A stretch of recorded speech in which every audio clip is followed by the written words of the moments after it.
फिर भी इसको हम अपडेट कर सकते हैं। ये क्या है, ये वास्तव में मैं इसको सिद्ध करूंगा अंबेडकर के उदाहरण से।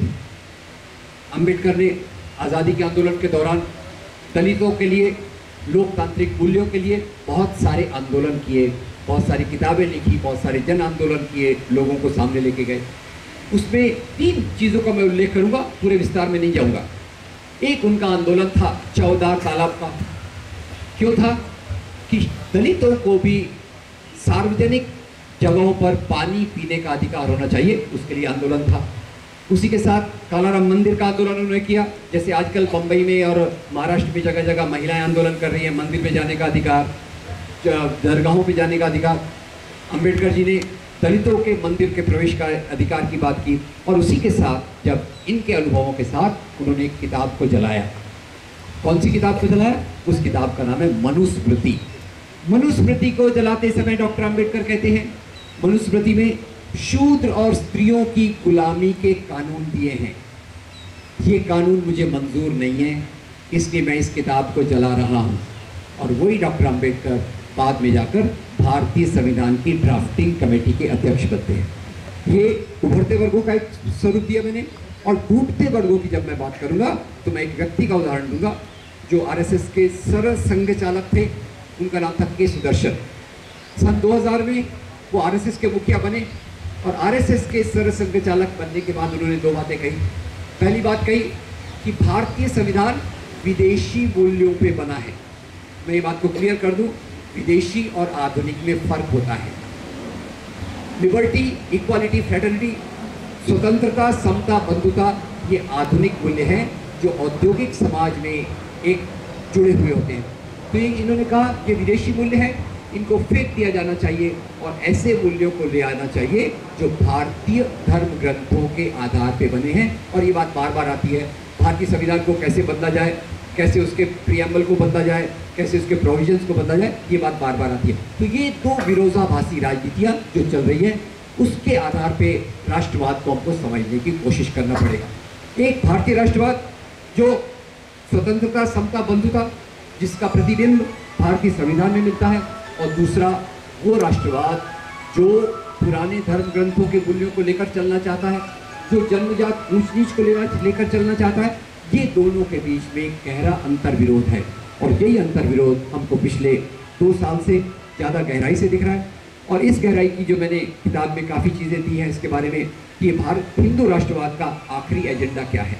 नंबर 1, वास्तव में जो परिवर्तन आज़ादी के आंदोलन के दौरान हुए, जिसके कारण दलितों को बराबरी मिली, औरतों को बराबरी मिली, आम लोगों को बराबरी मिली, ये उन मूल्यों का एक छुपे रूप से विरोध करने की प्रक्रिया है जो कभी संविधान को बदलने की कोशिश में आती है, कभी पुरातन पंथों के चीज़ों को ग्लोरीफाई करने में उनका ये करने की। अब यहाँ 1-2 मुद्दे में केवल ऐड करना चाहूँगा। आज़ादी के आंदोलन के दौरान जहाँ एक तरफ गांधी जी के नेतृत्व में देश के सभी हिस्सों के लोग साथ में आए और इन्होंने इंडियन नेशन को बनाया।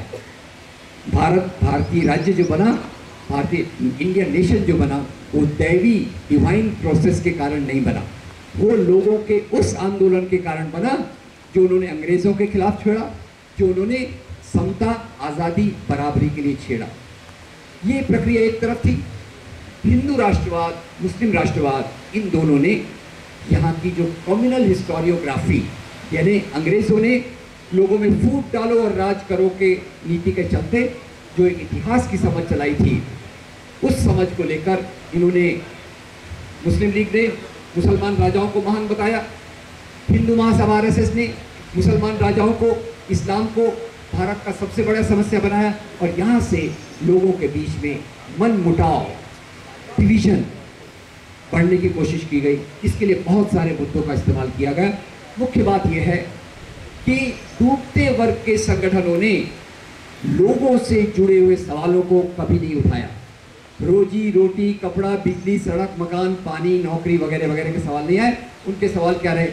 मस्जिद के सामने म्यूज़िक मत बजाओ, मस्जिद में किसी ने सुअर का मांस फेंक दिया, मंदिर में किसी ने गाय का मांस फेंक दिया। ये उनके मुख्य मुद्दे रहे। हमारा पवित्र जानवर कौन सा है, हमारी पवित्र माता कौन सी है, ये मुद्दे जो समाज में चलाए गए, उन्हीं के आधार पे आइडेंटिटी इश्यू, पहचान के मुद्दे, इस तरफ से जो धर्म के नाम की राजनीति जिन्होंने किया, उन्होंने ज़्यादातर पहचान के मुद्दों को लिया। और ये पहचान के मुद्दे, एक तरफ मैं प्रक्रिया देखता हूँ, गांधी ने आज़ादी के आंदोलन ने देश के अलग अलग हिस्से के लोगों को भारतीयता, इंडियन नेशनलिज्म की पहचान में जोड़ा, और मुस्लिम लीग एक तरफ, हिंदू महासभा आरएसएस के लोगों ने लोगों में बांटने की प्रक्रिया की शुरुआत की। और ये बांटने की प्रक्रिया सबसे पहले शुरू होती है दिमाग में। मुसलमान ऐसे होते हैं, हिंदू ऐसे होते हैं, एक पर्टिकुलर स्टीरियोटाइपिंग, प्रेजुडिसेस, बायसेस ये समाज में प्रचारित किए गए, और इसके आधार पे एक दूसरे के मन में शंका और नफरत। मेरा विश्वास कीजिए, नफरत के बगैर समाज में पहले नफरत फिरोई जाती है, बोई जाती है, उस नफरत के आधार पे दंगे करवाए जाते हैं। दंगों के कारण समाज में ध्रुवीकरण, पोलराइजेशन, गेटोइजेशन होता है। येल यूनिवर्सिटी की एक स्टडी आई कि जहाँ भी दंगे होते हैं वहाँ चुनावी रूप पे कमल पहले से बड़ा हो जाता है, एक पार्टी पहले से मजबूत हो जाती है। ये येल यूनिवर्सिटी का लेटेस्ट स्टडी है। तो अंत में मैं क्या कहना चाहता हूँ, सवाल यह है कि सवाल दो प्रकार की पहचान का है, Indian identity versus dominance of religions identity, ये उसका मामला है। और यही हमको आज जो राजनीति चल रही है उसका केवल एक ही जवाब है, वो जवाब ये है कि भारतीय आज़ादी के आंदोलन से जो मूल्य निकले, उन मूल्यों को वापस समाज में स्थापित करना चाहिए। भारतीय संविधान में जो मूल्य दिए हैं वो हमारी ज़िंदगी का आधार होना चाहिए, और जो चीज़ें धर्म के नाम पे नफरत वाली चीज़ें हैं, जो धर्म के नाम की राजनीति का एजेंडा है। एक पॉइंट और मैं कहना चाहता हूँ कि धर्म और धर्मनिरपेक्षता में फर्क होता है।